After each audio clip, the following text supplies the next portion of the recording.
स्वागत है आपका यूट्यूब चैनल टेस्ट स्टडी पीके में।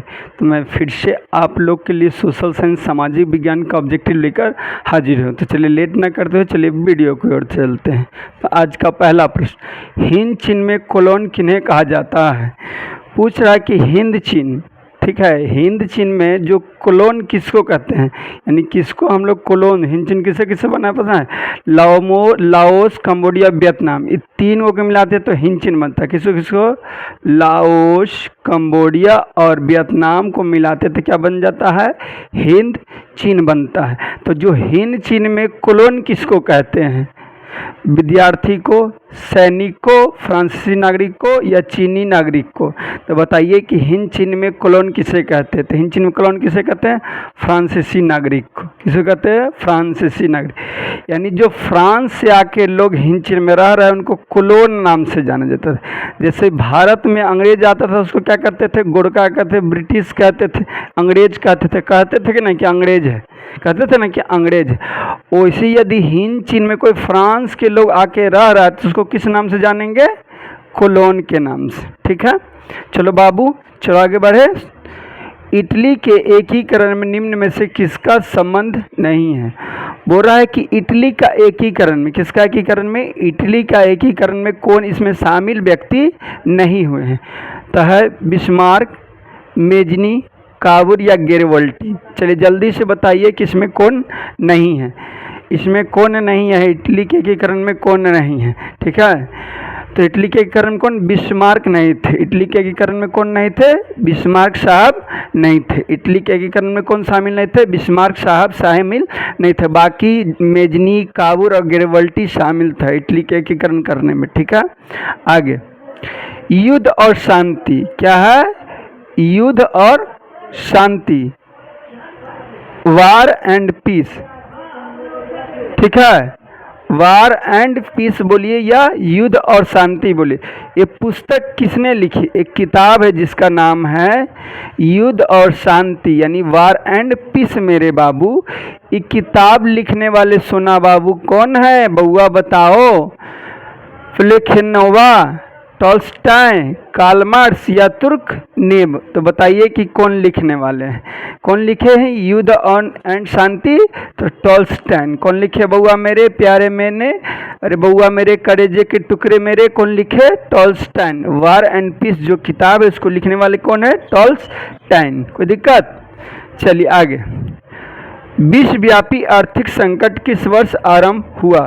विश्वव्यापी आर्थिक संकट यानी पूरे विश्व में संकट आ गया था।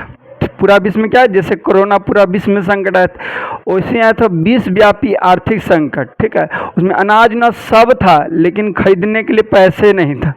ठीक है, अनाज बहुत हो गया था, कृषि उसी में सब फसल उसल बहुत हो रहा था लेकिन खरीदने के लिए सबके पास पैसे नहीं, सब गरीब हो गए थे। तो जो विश्वव्यापी आर्थिक मंदी आया था वो कब आया था, 1914 में, 1922 में, 1929 में, 1925 में।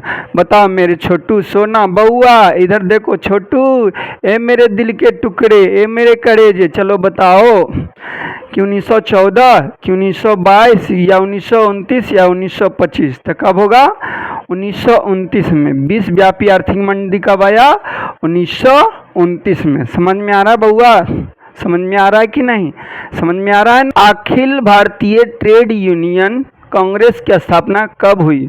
नाम है अखिल भारतीय ट्रेड यूनियन कांग्रेस, पूरा नाम है अखिल भारतीय ट्रेड यूनियन कांग्रेस की स्थापना कब हुई। आपका कांग्रेस सिर्फ नहीं पूछ रहा है, पूछ रहा है अखिल भारतीय ट्रेड यूनियन कांग्रेस की स्थापना कब हुआ। अखिल भारतीय ट्रेड यूनियन कांग्रेस, कांग्रेस नहीं, अखिल भारतीय ट्रेड यूनियन कांग्रेस की स्थापना कब हुई बउआ, समझ में आ रहा है बउआ, ए बउआ मेरे, ए मेरे करेजे, समझ में आ रहे हैं। ऑप्शन है 1848, 1881, 1885 या 1920। तो बताइए कब हुआ ट्रेड यूनियन कांग्रेस की स्थापना, कब हुआ, 1920 ईस्वी में। कब हुआ मेरे, कब लल्ला मेरे करेजे मेरे, कब हुआ, 1920 में ट्रेड यूनियन कांग्रेस की स्थापना हुई। ठीक है ना, चलिए आगे। भारतीय समाचार पत्रों के मुक्तिदाता के रूप में भारत के कौन गवर्नर जनरल विख्यात है? बोले भारतीय समाचार पत्र को मुक्तिदाता यानी मुक्ति दिए थे समाचार पत्रों को। तो कौन ऐसे गवर्नर जनरल थे? तो बताइए, लिटन, ब्लेसली, विलियम बेटिंग या चार्ल्स मेटकॉफ। तो बताइए कि कौन होंगे? तो कौन होंगे? Charles Metcalfe. ठीक है, कौन होंगे? समाचार पत्र के मुक्तिदाता, भारत के मेरे मुक्तिदाता करने वाले बउआ। तो कौन थे? Charles Metcalfe. याद हो रहा है बउआ? कौन थे? Charles Metcalfe. आगे बढ़े। नमक कानून तोड़ने के लिए गांधी जी ने कौन सा स्थान चुना था? बोल रहा है कि नमक कानून कौन शुरू किए थे? महात्मा गांधी किए थे। तो कौन सा जगह को चुने थे? ठीक है, नमक कानून को तोड़ने। नमक कानून कहाँ से शुरू हुआ था? साबरमती आश्रम गुजरात से। ठीक है ना, साबरमती आश्रम गुजरात से शुरू हुआ था नमक कानून। तो कौन सा जगह चुने थे कि वहाँ जाके नमक कानून को तोड़ा जाएगा? महात्मा गांधी। तो पहला मुंबई, दांडी, सूरत या दिल्ली। तो कहाँ दांडी यात्रा चुने थे जगह? दांडी में चुने थे नमक कानून बनाने के लिए। कहाँ? समुद्र तट है जिसका नाम है दांडी। महात्मा गांधी साबरमती आश्रम से शुरू किए और दांडी में जाकर नमक बनाए और नमक कानून को भंग कर दिए यानी तोड़ दिए थे बउआ। समझ में आ रहा है बाबू मेरे? अरे करेजे टुकड़े, समझ में आ रहे हैं ना?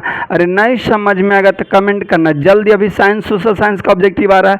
अब जल्द ही आपको हिंदी, मैथ और संस्कृत का भी ऑब्जेक्टिव जल्द ही इस पे देखने को आपको मिलेंगे। तो आप नए हैं तो वीडियो को जल्दी जल्दी शेयर करिए। ठीक है, और नए हैं तो क्या कर दीजिए, दोस्तों को बीच में तो पहले शेयर कर दीजिए, और नए हैं तो चैनल को सब्सक्राइब कर लीजिए। ठीक है, चलिए आगे बढ़ते हैं। बंगाल विभाजन कब हुआ? क्वेश्चन है कि बंगाल का विभाजन कब किया गया? बंगाल का विभाजन यानी बंगाल को बांटा कब गया? विभाजन कब किया गया? 1855, 1857, 1905 या 1911। बताइए कि बंगाल का विभाजन कब हुआ, यानी जो बंगाल था टुकड़ों में कब बटा? ठीक है, तो बताइए कि बंगाल का विभाजन किस वर्ष यानी कौन सा साल हुआ था? तो कौन सा साल हुआ था? 1905 में। बंगाल विभाजन कब हुआ बउआ? 1905 में। बंगाल विभाजन कब हुआ? 1905। टन है गोलघर का निर्माण कब हुआ? बोल रहा है जो गोलघर है, पहले तो जानिए कि गोलघर है कहाँ। बताइए तो गोलघर कहाँ है कमेंट करके। तो गोलघर पटना की, बिहार की राजधानी पटना में है। गोलघर कहाँ है? बिहार की राजधानी पटना में। तो बोल रहा है कि गोलघर को कब बनाया गया? गोलघर को कब बनाया गया? 1797 में, 1764 में, 1786 में या 1797 में? तो जल्दी से बताइए कि कौन सा होगा इसका आंसर। ठीक है, गोलघर कब बनाया गया था? ठीक है, तो गोलघर कब बनाया गया? 1786। कब? 1786। जो पटना का गोलघर है वो गोलघर को कब बनाया गया? 1786। एक और यहाँ से प्रश्न पूछता है बउआ मेरे करेजे मेरे, अरे दिल के टुकड़े बउआ मेरे, सुनो जरा। ठीक है, वीडियो आप लर्न फन जो देखते हैं ना, शॉर्ट वीडियो, ये वीडियो लर्न फन जो पबजी के चक्कर में है ना बउआ, बोरा में चल जाओ। ठीक है, अभी मन से 3 महीना पढ़ लो मेरे दिल के टुकड़े, तुम्हारे भलाई के लिए हम कह रहे बउआ। ठीक है, जिंदगी में बार बार पबजी सब खेलिएगा, खेलकूद सब चलता रहेगा। 3 महीना एकदम सारे चीज़ को त्याग दीजिए और बुक के लगाव कर लीजिए। ठीक है, पढ़ना शुरू कर दीजिए, आपका इसमें भलाई है। आपको पूछता है यहाँ से, गोलघर को तो जानिए कि बनाया कब गया? 1786 में बनाया गया। यहाँ से आपको पूछता है कि जो गोलघर है उसको क्यों बनाया गया था? अब बनाया कौन था? अंग्रेज लोग बनाया था, जान जाइए। गोलघर को कौन बनाया? अंग्रेज। बनाया क्यों गया था? इसमें अनाज रखने के लिए। ठीक है, क्या रखने के लिए? अनाज रखने के लिए। गोलघर को क्यों बनाया गया था? अनाज को जमा करके रखने के लिए बनाया गया था। कब बनाया गया था? 1786 में। आगे, राउरकेला लौह इस्पात उद्योग है। बुरा उद्योग, फैक्ट्री का नाम है राउरकेला। फैक्ट्री का नाम क्या है? कंपनी का नाम, फैक्ट्री का नाम क्या है? राउरकेला। ये है कहाँ ये पूछ रहा है, तो बताइए। उड़ीसा में, झारखंड में, मध्य प्रदेश या पश्चिम बंगाल में? तो जल्दी से मेरे बउए बताओ। चलो छोटू जल्दी जल्दी बताओ। चलो, तो कहाँ है बउआ? उड़ीसा में है। राउरकेला उद्योग कहाँ है? उड़ीसा में। राउरकेला उद्योग कहाँ है बउआ? उड़ीसा में। ठीक है ना, समझ में आया? राउरकेला कहाँ है? उड़ीसा में। कोई दिक्कत नहीं ना बउआ? सोना मोना बउआ मेरे कलेजे के टुकड़े। तो आज तक इसमें इतने रहने देते, छोटा छोटा वीडियो बनाते हैं जिससे आप बोर नहीं हो, अब वीडियो को पूरा देख पाए इसके लिए। ठीक है, तो इस वीडियो को पहले शेयर कर दीजिए दोस्तों के बीच में, नए हैं तो चैनल को सब्सक्राइब कर दीजिए। एक लाइक तो इतना मेहनत के लिए बनता ही है। तो जय हिंद, जय